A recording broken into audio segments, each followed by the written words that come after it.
Thank you, ladies. Great job. And now we're going to have a little cricket demonstration. You see the guys playing cricket out there in the outfield. The Red Wings outfielder, Evan Bigley, giving it his best shot with the cricket bat, mallet. What do you call that? Bat. All right, I got it. Good time. All right, well, to do our play-by-play for cricket, which is very difficult to do, we're very honored to have here with us tonight. And many of you will recognize this world-famous cricket player. He's the greatest cricket player in the history of cricket. Sachin Tendulkar is here with us to do the play-by-play. And he looks a lot like John Shaw, but it's not. It's actually Tendulkar. Sorry to disappoint, I am indeed John Shaw and not Sachin Tendulkar. Thank you for coming out, first of all, for the 13th year now of India Day at Frontier Field. You'll see setting up in center field right now. We have a cricket demonstration, which Evan Bigley, outfielder for the Red Wings, is taking part in. Cricket is not India's national sport officially, but it certainly is its heart and soul. The world champions of cricket, and it's also home to the most exclusive athletic league in India, which is the IPL. It's also recently just passed the NBA in terms of the most valued sports league, just behind the NFL. And it's worth $5 billion with just 9 franchises, which is, needless to say, India is pretty crazy about cricket. Taking a quick look at how cricket is played, some might consider similarities to baseball in that there's a ball and there's a bat, but that's pretty much where the similarities end. Unlike baseball, there are just 2 bases, and unlike baseball, there's a circular field. Runners are scored when the ball's pitched, and then a runner is able to hit it, and they run in between the wickets, which are the 2 stumps that you can see just in center field and center right field. There are always 2 players in that. They run back and forth and score runs that way. The other way to score runs, the equivalent to a baseball home run, is if the ball is hit over a boundary, which counts as 6 runs. Or if it reaches the boundary through the ground or bounces over, that counts as 4 runs. Otherwise, the only way to score runs is by running back and forth in between the wickets. The way you get players out is there's 3 ways. One would be if the ball is caught in the air, which would be the equivalent to a pop-out. The other would be the baseball equivalent to a strikeout, which is when the pitcher bowls the ball, and the ball hits the wicket while the hitter is unable to hit the ball. That would be a strikeout. And the third way is if, well, the runners are running between the wickets, the batsmen or the fielders are able to hit the wicket before they're able to reach the wicket area, which would be essentially throwing a runner out at first or second base. Now, cricket can be played in many different formats, either with a set amount of baseballs, which would be the equivalent to baseball innings, called overs in cricket. 1 over ends when 6 balls are pitched, regardless of the result, no strikes or balls. A match can also end when 10 outs are reached. And unlike baseball, teams are only at bat once. So often the second team is going to go in with full knowledge of how many runs they need to score before they need to win or until they reach a necessary threshold. Cricket requires an exceptional amount of stamina. Players can be at bat for hours at a time, sometimes days at a time. You can imagine running back and forth in Indian heat, which can exceed 110, 120 degrees. They need to be considerably in shape.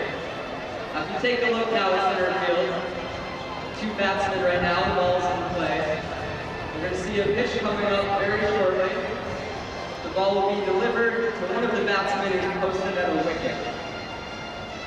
The pitch right now, ball's hit in the air, a catch is made, so that would qualify as an out. Now, if the ball were to get by or drop, they'd be able to run back and forth through the wickets and accumulate runs.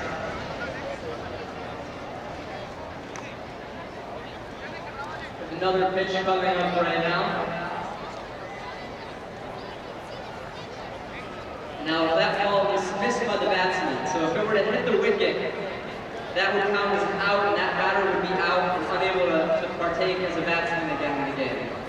Now, you can imagine the strategic strategic implications of having a circular field, as was just demonstrated right there, is that batters are able to aim and try to make it around all the fielders in order to figure out where there are openings. So the batsman right there was just able to put the ball backwards behind him, so he was able to score a run on that. When the batsman puts the ball in play, just any hit ball, they don't need to run, but rather, it does count as one towards an over.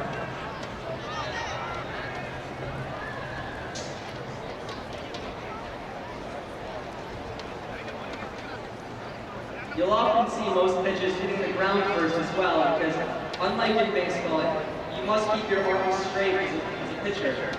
So putting the ball on the ground first allows for many different types of spin and makes it much more difficult for the ball to hit smaller targets, and it makes it difficult to hit as a batter and keep your eye on the ball.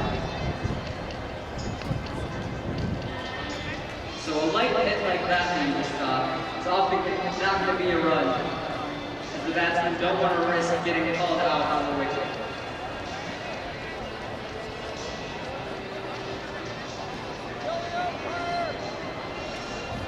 Don't know if I've mentioned, but India is the reigning world champion of cricket, something that we're very proud of for a country that unfortunately doesn't have many world titles.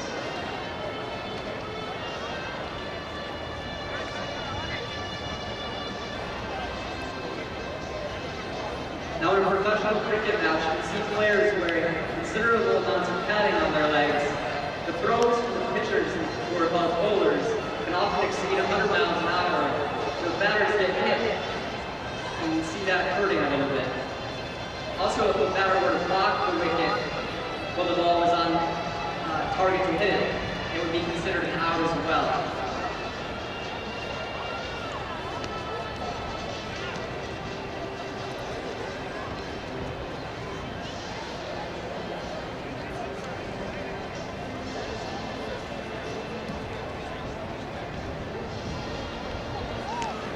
Comes a pitch here, hit up in the air, and that would be caught.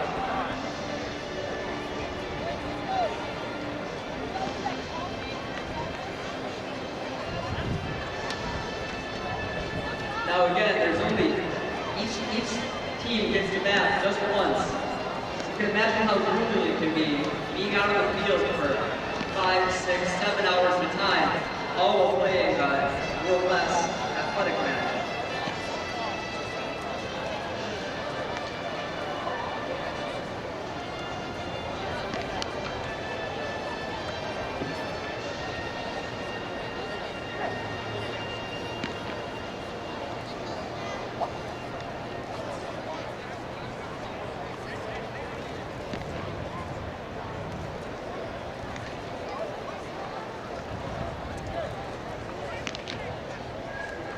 Just as you'll drive around parks in America and see soccer games being played, or baseball, or softball, or a catch game of football, you're driving around India, nearly any open space you'll see being occupied by children playing cricket or adults playing cricket.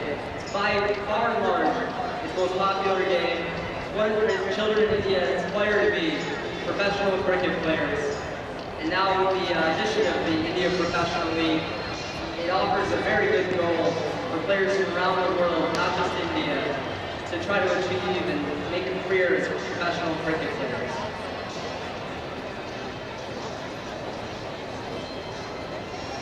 We're going to be wrapping up the match soon, but thank you again for your time, and hopefully everyone was able to learn a little bit about cricket, or perhaps see their first cricket match. Let's hear it for our play-by-play man, John Tendulkar Shah. Thanks a lot, gentlemen. Let's hear it once again for all of our cricket players out there in center field. Thanks for coming on, guys. We really appreciate it. Teaching us a few things about cricket. Also, thanks to I.C. Shaw, a great friend of the Red Wings, for all his help in coordinating India Night here at the ballpark once again this season. We'll stick around after the ball game tonight. We've got a great fireworks show, courtesy of our friends at ESL Federal Credit Union. Remember, every Saturday we have fireworks courtesy of ESL. Also tonight, after after the ball game is over, we'll be doing our launch ball contest. If you'd like to participate, pick up a tennis ball for only $1 up near the main breezeway, and all the proceeds will benefit the Open Door Mission. After the ball game, you get a chance to throw those tennis balls into some kiddie pools that we'll have set up on the field.